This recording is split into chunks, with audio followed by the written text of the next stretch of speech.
믿음으로 이삭은 장차 있을 일에 대하여 야곱과 에서에게 축복하였으며. 아멘. 오늘은 실수는 있으나 실패는 없다. 실수는 있으나 실패는 없다라는 제목으로 우리 하나님 말씀 함께 나누도록 하겠습니다. 어제 우리는 아브라함의 믿음을 살펴보면서 아브라함의 단계적인 믿음의 연단을 받아서 하나님께 최고의 것을 드리는 믿음의 조상으로 거듭나게 된 것을 살폈습니다. 아브라함은 자기 뜻이 없고 하나님의 신실하심을 전적으로 믿으며 또 없는 것을 있는 것 같이 부르시는 하나님의 그 선하심과 완전하심을 믿고 신뢰하는 믿음을 가지게 됨으로써 결국 믿음의 조상이라는 그 이름에 걸맞는 믿음을 가지게 된 것입니다. 오늘 본문에서는 아브라함이 100세에 낳은 아들 이삭의 믿음을 이제 소개하고 있는데, 이삭은 사실 성경에서 봤을 때 뭐 이렇다 하게 크게 많은 지면을 할애한다거나 하는 사람은 아니었습니다. 천성적으로 온유하고 조용한 사람이었기 때문에 성경에서 그렇게 두드러지게 소개를 하고 있지는 않은데, 이삭을 통해서 우리가 알 수 있는 것은 이삭의 실수, 아주 큰 두 가지 실수를 우리가 살펴보는 것이 유익이 될 것입니다. 이삭의 두 가지 큰 실수, 첫 번째는 지나치게 자식을 편애했다 하는 것입니다. 이삭은 야곱과 에서 쌍둥이를 낳았는데 큰아들 에서를 이삭은 아주 유난히 작은아들 야곱보다 편애를 했는데, 이 편애의 이유가 아주 육적인 이유였습니다. 천성적으로 온건한 사람이었기 때문에 아버지가 하걸과 동침해서 낳은 이복형 이스마엘의 그 용맹함 때문에 이삭은 항상 불안했었고, 그래서 강함을 항상 자기가 가지길 원했는데, 다행히 첫 아들 에서가 꽤나 용맹한 사람이었기 때문에, 또 사냥꾼이었기 때문에 이삭은 에서를 사랑할 수밖에 없었고 이 장자 에석을 의지할 수밖에 없었습니다. 당시에 이스마엘은 먼저 태어났기 때문에 세력을 많이 규합한 상태, 그리고 무력, 그리고 또 용맹함으로 많이 이름을 알린 상태였기 때문에 당연히 강한 아들 에서를 이삭은 편애할 수밖에 없었던 겁니다. 또 에서는 용맹한 사냥꾼이었을 뿐만 아니라 천성적으로 남자다움을 가지고 태어났고, 또 용모도 털이 많고 붉고 이렇게 또 마초적인 이미지가 강하고 또 남자다운 기질을 가지고 있었고, 또 리더십도 있었기 때문에 당연히 강한 에서를 편애를 하게 된 겁니다. 또 거기다 이삭은 에서가 사냥해온 고기를 별미로 만들어 먹는 것을 즐기는 습관이 있었기 때문에 에서를 편애했는데, 이 두 가지 다 인간적인 생각이고 또 굉장히 육적인 생각이고, 또 어떻게 보면 하나님을 의지하지 못해서 용맹함을 의지하는 이삭의 나약함을 보여주는 내용들입니다. 또 두 번째 이삭의 실수는 하나님의 뜻을 깨닫지 못하는 영적인 무지함, 거기에 있었습니다. 아내 리브가가 임신했을 때 쌍둥이를 임신한 상태였는데, 태어나기도 전에 하나님께서 큰 자가 작은 자를 섬길 것이라 하는 예언을 주셨는데, 아내 리브가는 야곱이 장자가 되리라 하는 영적인 말씀으로 이해를 했는데, 이삭은 세상의 원리에 따라 맏아들이 장자의 축복을 받아야 된다 하는 전통을 고수하려고 했습니다. 결국에 리브가와 작은아들 야곱의 계략에 속아서 야곱이 에서인 줄 알고 장자의 축복을 몽땅 야곱에게 쏟아붓게 됐는데, 나중에 자신이 축복한 사람이 에서가 아니라 동생 야곱인 것을 알았을 때 이삭은 온몸이 떨릴 만큼 전율했으나, 하나님은 그분의 뜻을 그런 식으로 이루어 가심으로 이삭의 영적인 무지를 책망하시기도 하셨습니다. 그러면 하나님이 이삭이 실수했다고 해서 이삭을 버린 것인가? 또 그렇지는 않습니다. 이삭을 하나님은 실수하고 실패했음에도 불구하고 끝까지 붙들어 주셔서 오늘날까지 성경에서 하나님을 소개하실 때 아브라함의 하나님, 이삭의 하나님, 야곱의 하나님이라 이렇게 소개를 하고 계십니다.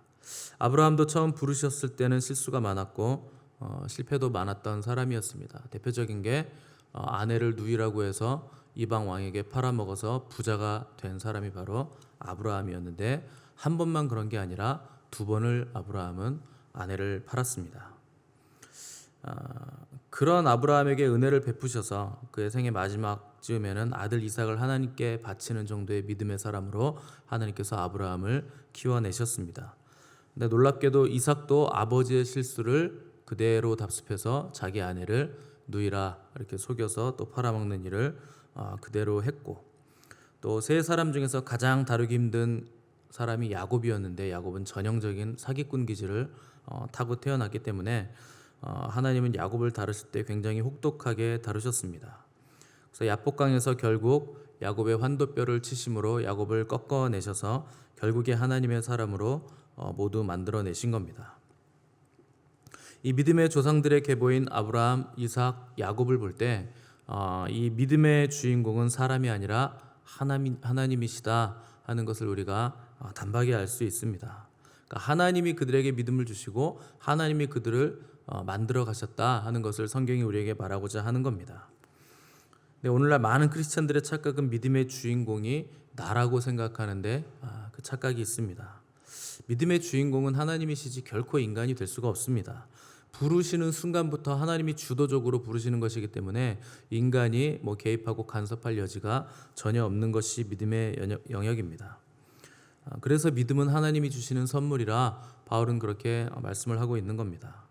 그러니까 우리가 믿음이 좋아서 지금 우리가 하나님을 바라보고 있는 것이 아니고 하나님이 우리에게 믿음을 주셨기 때문에 우리가 지금 하나님 앞에 서 있고 하나님을 바라보고 있는 것이라 이렇게 생각을 하셔야 됩니다.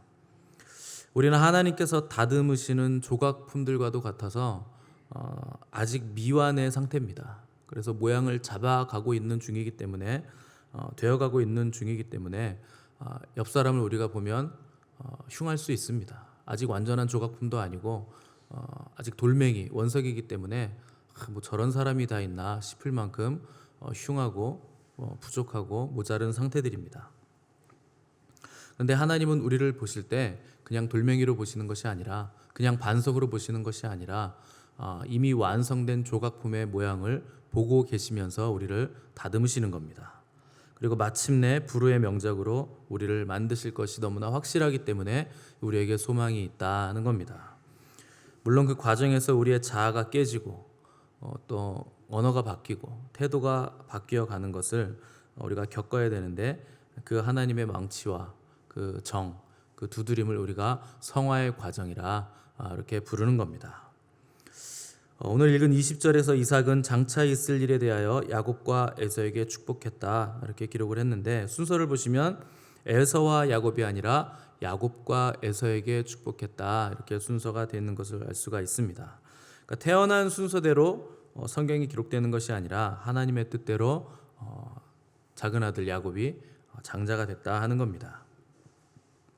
비록 이삭이 야곱에게 속아서 야곱을 축복했지만 이 속고 속이는 과정을 통해서 하나님은 하나님의 뜻을 결국 이루어내셨습니다. 그러니까 우리는 실패라고 생각하는데 그 실패 중에서도 하나님의 뜻이 세워지더라 하는 겁니다. 삶이 내 뜻대로 되지 않을 때, 우리가 실패라고 생각할 때, 우리가 속았다고 생각할 때, 우리가 좌절의 상황이라 이렇게 생각할 때 그 속에서 하나님의 뜻이 세워지는 경우가 매우 많다 하는 것입니다. 이삭은 자기가 축복한 사람이 에서가 아니라 야곱임을 알았을 때 심히 크게 떨었더라. 성경에서 이렇게 기록을 하고 있는데 이삭이 심히 떨었다 하는 것은 이삭의 자아가 산산이 부서졌다 하는 뜻입니다. 언제 우리의 죽지 않은 자아가 부서지는가? 내가 원했던 것이 이루어지지 않았을 때 우리의 자아가 산산이 부서지는 겁니다. 또 그동안 내가 쌓아 올렸던 것이 완전히 무너져 내릴 때 우리의 자아가 그때 같이 무너져 내리는 것입니다. 그러면 우리의 자아가 산산이 부서지고 무너져 내리는 것이 나쁜 일인가? 그 일은 반드시 필요한 일입니다.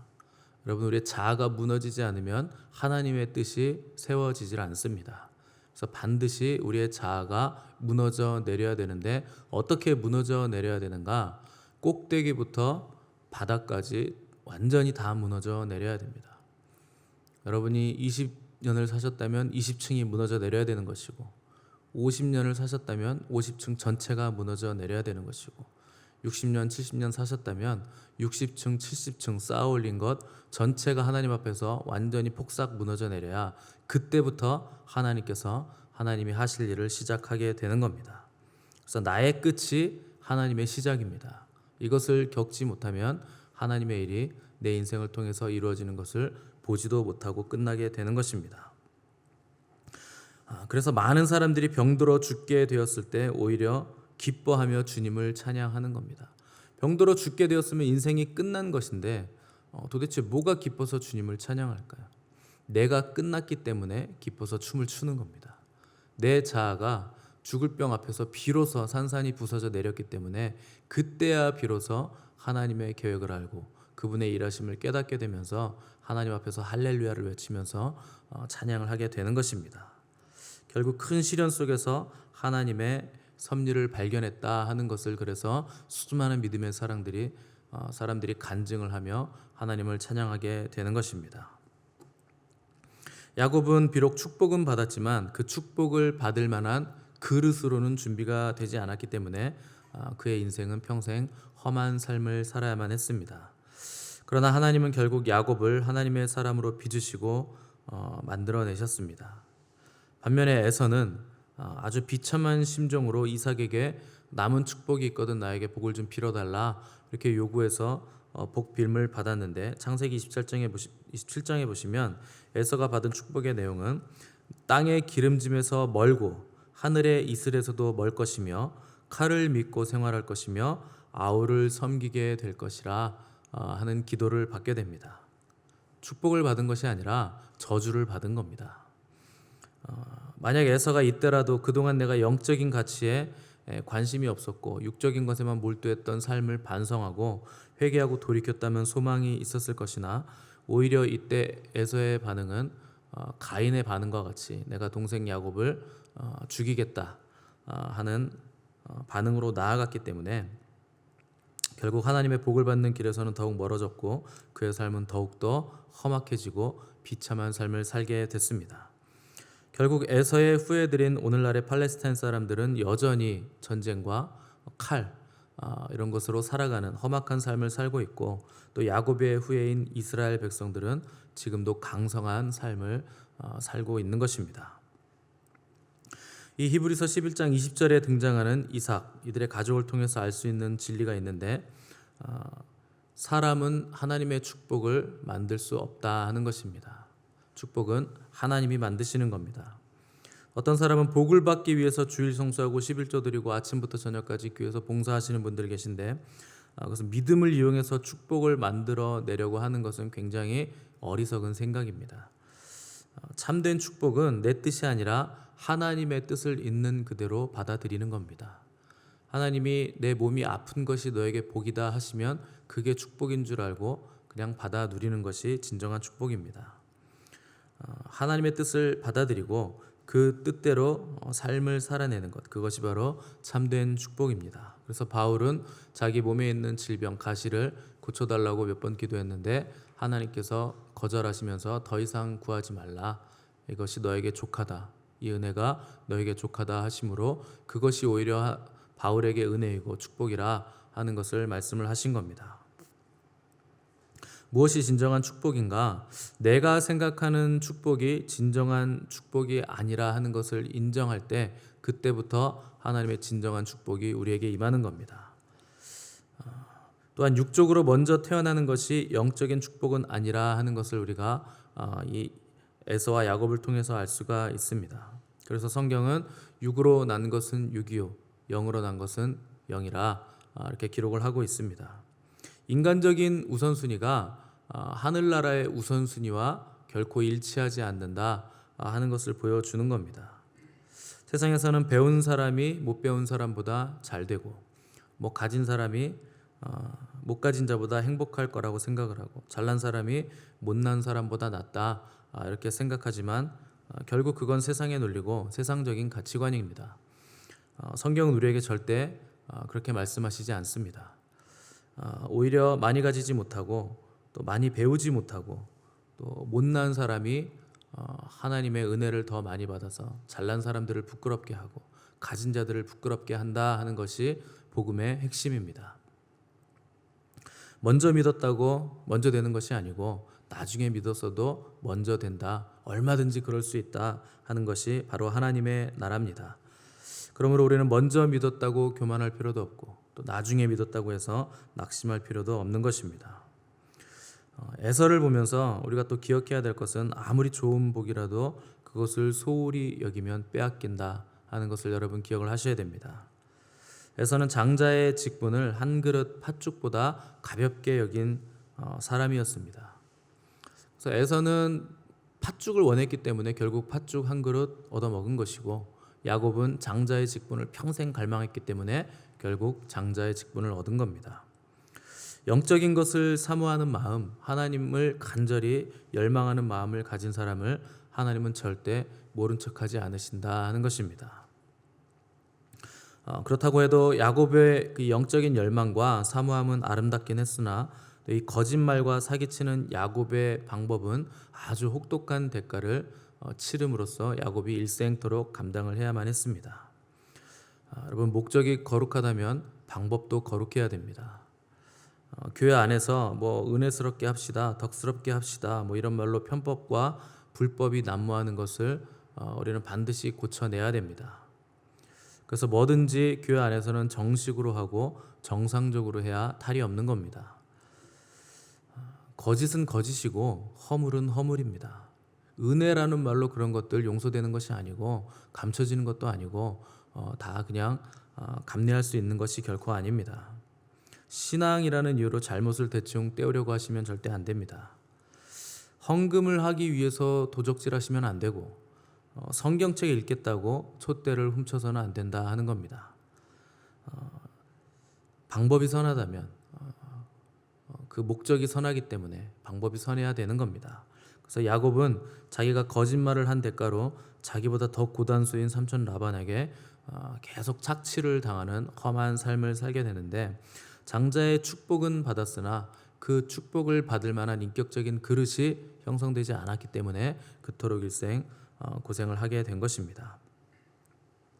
그래서 야곱은 바로 앞에 섰을 때 내가 험한 삶을 살았다, 이렇게 자기 입술로 자기 인생이 험했다고 말할 정도로 아주 험난한 삶을 살게 된 것인데, 축복에 걸맞는 성품, 인격을 만들어내지 못했기 때문에 하나님께서 그렇게 단금질을 해서 결국 야곱의 환도뼈를 꺾으시고 야곱의 성격을 꺾으셔서 복의 근원으로 또 장자로 축복받는 사람으로 만들어내신 겁니다.